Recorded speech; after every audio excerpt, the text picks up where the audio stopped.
Hello everyone, what's up? Welcome to GMA24 Update News Channel. Hope you will enjoy our news video. Before we begins, hit the subscribe button and give this video a thumbs up. Here is the news title.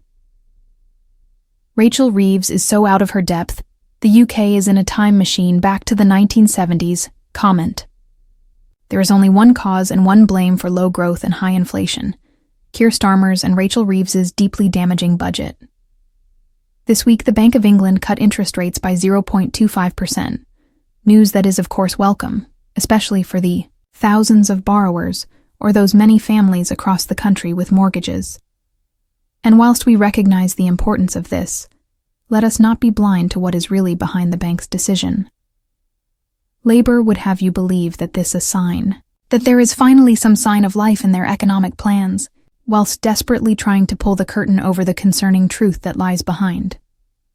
These rate cuts come because of the careful and prudent fiscal management of the last Conservative government, not the fiscal incompetence of this Labour one. What the government also will not address, what they will try and hide and obfuscate, is the significant warnings from the bank about our direction of travel. Hidden by Keir Starmer's coached and rehearsed lines, tucked behind Rachel Reeves's deer-in-the-headlights demeanor, is the fact that our growth forecasts have been halved and inflation is predicted to spike upwards. And for this stagflationary mix, there is only one cause, and one blame: Keir Starmer's and Rachel Reeves's deeply damaging budget. The budget's litany of damaging tax rises, from the billions taken from businesses and working people through the jobs tax, or her assault on the very existence of the family farm. Starmer and Reeves have put this country's economy into a time machine right back to the 1970s, with unions calling the shots, and the public finances shot to pieces. In just a few short weeks, the OBR will deliver its verdict on where Labour's choices have taken the public finances, and if the reports are true, the verdict is set to be damning. This Chancellor has already proved herself time and time again to be so fundamentally out of her depth. No matter how Labour try and pretend otherwise, the signs are increasingly clear that come March, Reeves will be back with more taxes or painful spending cuts. It is clear to businesses up and down the country that this country needs a full economic course correction. Starmer and Reeves should see the many warning lights flashing in front of them, and take the difficult decisions needed to reduce the ever-bloating size of the state, get serious on welfare reform rather than endlessly kicking it into the long grass, and tackle public sector productivity, rather burdening this country with more of her economic ineptitude.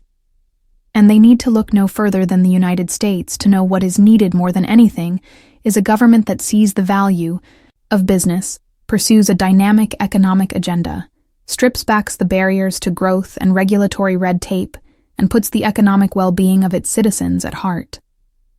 If Labour were serious about being anything more than another socialist government, run out of other people's money, they would embrace this, rather than continuing down this path of Keir Starmer-managed decline.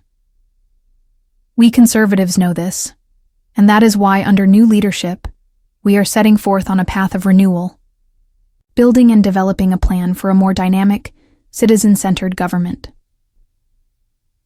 Under Kemi Badenoch's leadership, we will come back to the country with a vision for government that recognizes the government needs to do fewer things and plays a smaller role in people's lives, but delivers on those key issues far better than it currently does or has before.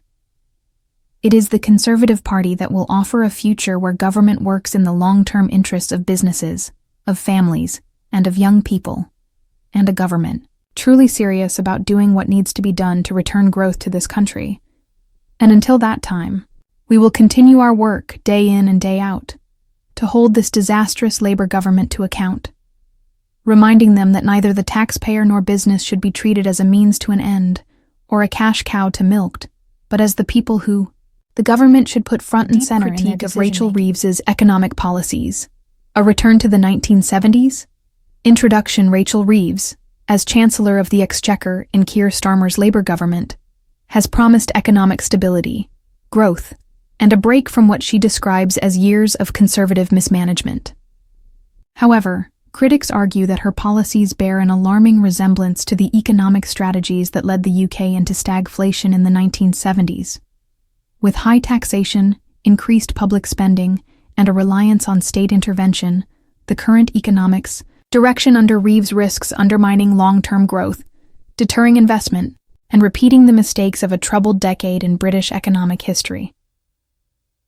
The parallels between Reeves's policies and the 1970s were characterized by high inflation, stagnating economic growth, and an overbearing state presence in the economy. Similarly, Reeves's economic agenda has raised concerns about the return of such a climate, driven by factors such as high taxation. Reeves's budget increases corporate tax burdens and levies new charges on businesses and individuals. Public spending increases. Expanding government spending without clear productivity improvements risks exacerbating inflationary pressures. Regulatory expansion. More red tape for businesses and a shift away from free market incentives are reminiscent of policies that stifled enterprise in the 1970s, union influence. There is a resurgence of union power in policy negotiations, an issue that played a key role in the economic turmoil of the 1970s. The risks of high taxation and economic stagnation. One of the most concerning aspects of Reeves's economic policy is the increase in taxation. In the 1970s, the UK's high tax environment led to capital flight, discouraged entrepreneurship, and resulted in declining business investment. Reeves's decision to maintain a 25% corporation tax, increase capital gains tax, and implement new levies on high earners and businesses could deter both domestic and foreign investment. Comparison to the 1970s. Then, a top tax rate of 83% drove wealth and talent out of the UK, contributing to economic decline.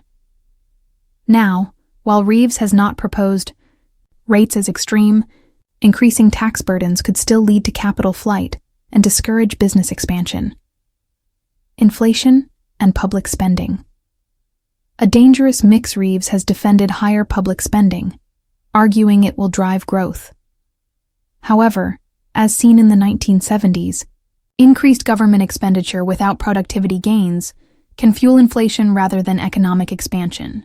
The UK is already grappling with the consequences of inflationary pressures, and Reeves's spending commitments, without clear cost-cutting measures or private sector growth incentives, risk exacerbating these problems.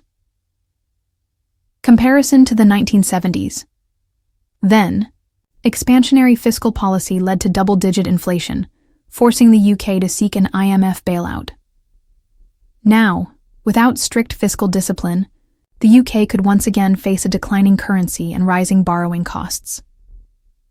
The growing role of unions and the state, one of the most defining characteristics of the 1970s economic crisis, was the overwhelming influence of trade unions, culminating in the winter of discontent. Reeves's policies suggest a return to greater union influence, reversing the market-friendly reforms that allowed the UK to recover in the 1980s. By enabling union-driven wage demands and rolling back flexible labor market reforms, Reeves risks triggering a cycle of wage-driven inflation and declining productivity. Comparison to the 1970s. Then, powerful unions led to wage inflation, economic paralysis, and widespread strikes. Now, increased union influence could push wages beyond productivity growth, reigniting inflationary pressures.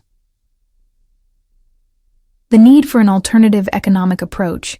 If the UK is to avoid the pitfalls of the 1970s, an alternative economic vision must be pursued, one that prioritizes public sector reform, cutting inefficiencies rather than relying on blanket spending increases, deregulation, removing barriers to entrepreneurship and innovation, private sector-led growth, empowering businesses rather than increasing state control. Conclusion, Rachel. Reeves' economic policies risk placing the UK in a time machine back to the economic stagnation and inflationary crises of the 1970s.